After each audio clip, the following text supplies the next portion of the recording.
Assalamualaikum warahmatullahi wabarakatuh. Kami dari kelompok tema 3 akan menjelaskan tentang klasifikasi media pembelajaran menurut para ahli dan karakteristik media berdasarkan klasifikasinya, kelebihan dan kekurangannya. Pengertian media pembelajaran. Media bentuk jamak dari kata medium, yang merupakan kata yang berasal dari bahasa Latin medius, yang secara harfiah berarti tengah, perantara, atau pengantar. Oleh karena itu, media dapat diartikan sebagai perantara atau pengantar pesan dari pengirim ke penerima pesan. Menurut Gerlach and Ellie, media jika dipahami secara garis besar adalah manusia, materi, atau kejadian yang membangun kondisi yang menyebabkan siswa mampu memperoleh pengetahuan, keterampilan, atau sikap. Jadi, menurut pengertian ini, guru, teman sebaya, buku teks, lingkungan sekolah dan luar sekolah, bagi seorang siswa merupakan media. Dalam studi komunikasi, istilah media sering dilekatkan pada kata massa, mass media, yang perwujudannya dapat dilihat dalam bentuk surat kabar, majalah, radio, video, televisi, komputer, internet, dan sebagainya. Seiring dengan kemajuan teknologi informasi, media menjadi suatu kajian menarik dan banyak diminati pada hampir seluruh disiplin ilmu, walaupun dengan penamaan yang sedikit berbeda. Misalnya, media telekomunikasi, media dakwah, pembelajaran bahasa, mediasi komputer, media pembelajaran, dan seterusnya. Dalam bidang komunikasi sosial, istilah media sering dilekatkan dengan sosial atau disebut dengan media sosial, atau ada yang menyebutnya jaring sosial, yang saat ini sangat digemari di mana-mana. Baik, kita lanjut kepada pembahasan yang ketiga, yakni karakteristik media pembelajaran berdasarkan klasifikasinya serta kelebihan dan kelemahannya. Kemudian kita harus mengerti apa itu klasifikasi. Klasifikasi adalah mengelompokkan. Nah, sedangkan media adalah alat atau bahan. Secara tidak langsung, pengertian dari klasifikasi media adalah pengelompokan media atau alat sesuai jenisnya agar dapat membantu siswa belajar dengan efektif. Nah, oleh karena itu, klasifikasi media pembelajaran dikelompokkan menjadi 7 kelompok. Nah, untuk kelompok yang pertama ada media grafis, ada juga media bahan cetak, dan yang ketiga adalah media dan gambar diam. Nah, adapun media grafis. Media grafis ini penyajiannya bisa berupa fakta-fakta atau ide-ide. Nah, penyajiannya bisa juga berupa angka atau simbol, contoh, grafik, kemudian sketsa, dan lain-lain. Nah, kelebihan dari menggunakan media grafis ini adalah kita sebagai pendidik bisa memahamkan secara lebih spesifik. Nah, selain itu kita dapat menambahkan warna-warna di dalamnya sehingga menarik siswa untuk lebih semangat belajar. Namun di sini kelebihannya pendidik membutuhkan keterampilan khusus untuk membuat media ini. Nah, kemudian yang kedua ada media bahan cetak. Nah, media bahan cetak ini sering kita temui, contohnya LKS, modul, buku paket. Nah, untuk media ini kelebihannya siswa bisa membukanya kapan saja. Namun kelebihannya media ini tidak bisa digunakan untuk kelompok besar. Nah, kemudian yang ketiga ada media dan gambar diam. Media dan gambar diam adalah media yang dihasilkan dari hasil fotografi. Nah, contohnya ada pembandingan objek tepat dan sebenarnya. Nah, kelebihannya dari media dan gambar diam ini kita dapat membandingkan objek tepat dan objek sebenarnya. Namun kelebihannya ketika kita membandingkan objek yang tepat dan sebenarnya muncullah persepsi. Nah, kemudian di kelompok kedua ada media proyeksi diam. Media proyeksi diam adalah media visual yang diproyeksikan bisa bergerak ataupun tidak. Nah, yang pertama ada media OHP dan OHT. Media OHP dan OHT adalah media visual yang diproyeksikan. OHP adalah medianya dan OHT adalah alatnya. Biasanya OHP OHT ini terbuat dari bahan transparan dan ukurannya 8,5 kali 11 inci saja. Nah, kemudian yang kedua ada media Apaku Projector. Nah, media Apaku Projector adalah media yang memproyeksikan bahan yang tidak tembus pandang. Apa itu? Contohnya buku. Nah, buku contohnya adalah buku, slide, dan peta konsep. Nah, kelebihan dan kelemahannya hampir sama dengan OHP dan OHT. Nah, kemudian ada media slide. Nah, ini tidak asing ya bagi kita. Media slide ini bisa berupa PPT, bisa berupa Word, PDF, dan lain sebagainya. Nah, kelebihan dari menggunakan media slide ini, pengertian dapat dipadukan dengan suara. Nah, ini bisa dikatakan sebagai video ya.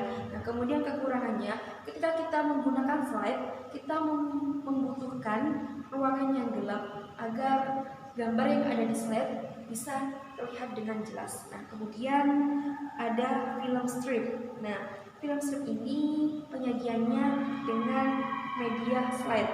Nah, adapun kelebihannya adalah mudah dalam penggunaannya dan penggandaan.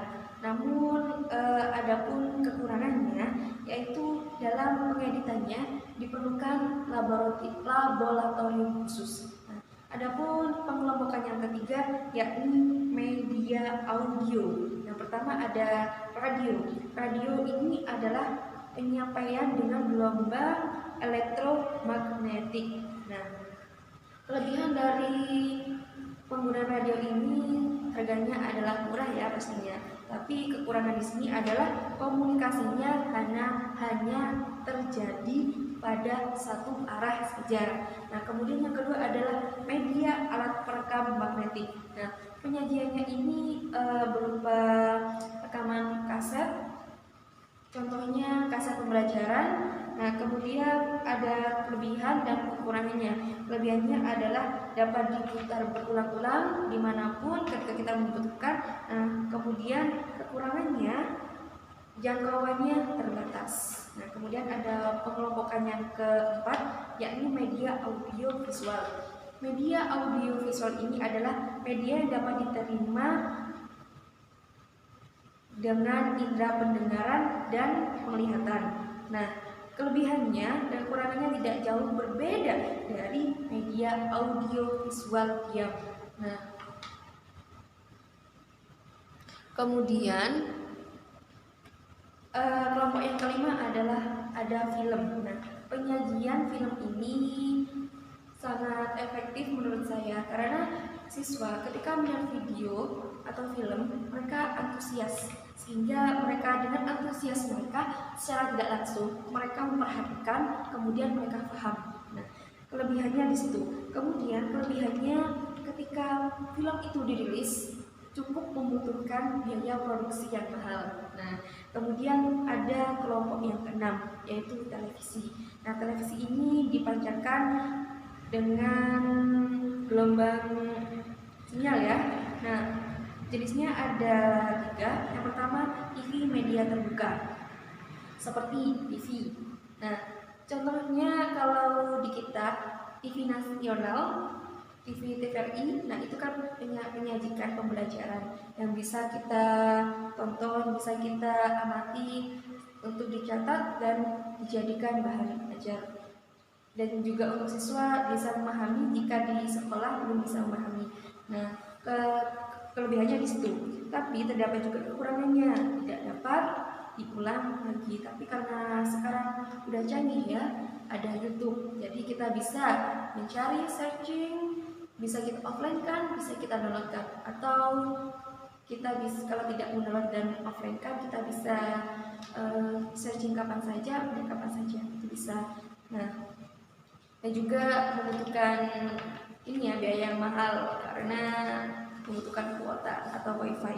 Nah, kemudian ada media TV, siaran terbatas. Contohnya, guru merekam dan hanya disalurkan dari kabel-kabel yang hanya dipelajari untuk siswa yang ada di kelas tersebut.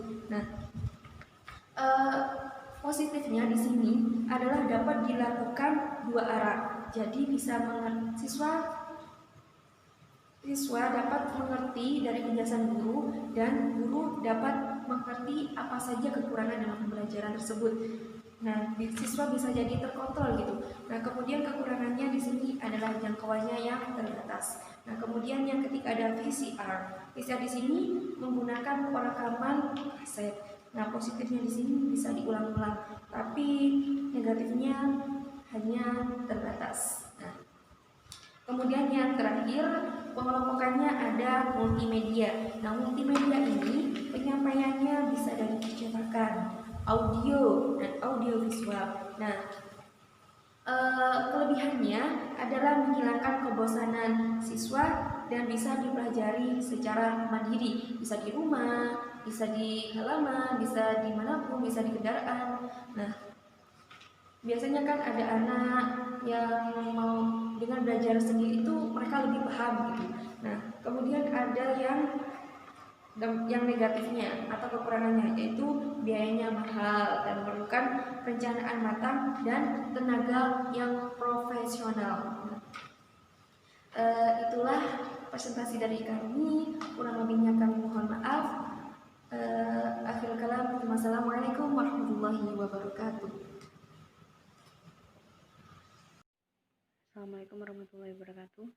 Saya Lisa Bernada. Di sini saya akan menjelaskan mengenai karakteristik media pembelajaran menurut para ahli. Yang pertama adalah menurut Gilbert Strang. Media ia golongkan menjadi media rumit, mahal, dan sederhana. Strang juga mengelompokkan media berdasarkan kemampuan daya liputnya. Yang pertama adalah liputan luas dan serentak seperti TV dan radio.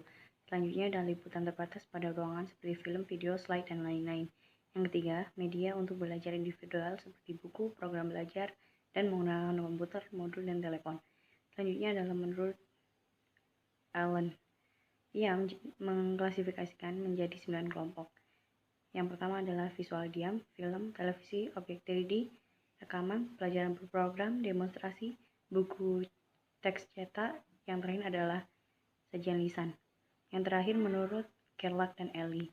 Ia mengelompokkan media pembelajaran menurut ciri fisiknya menjadi 8 kelompok, yaitu benda sebenarnya, prestasi verbal, presentasi grafis, gambar diam, gambar bergerak, rekaman suara, pengajaran terprogram, dan simulasi.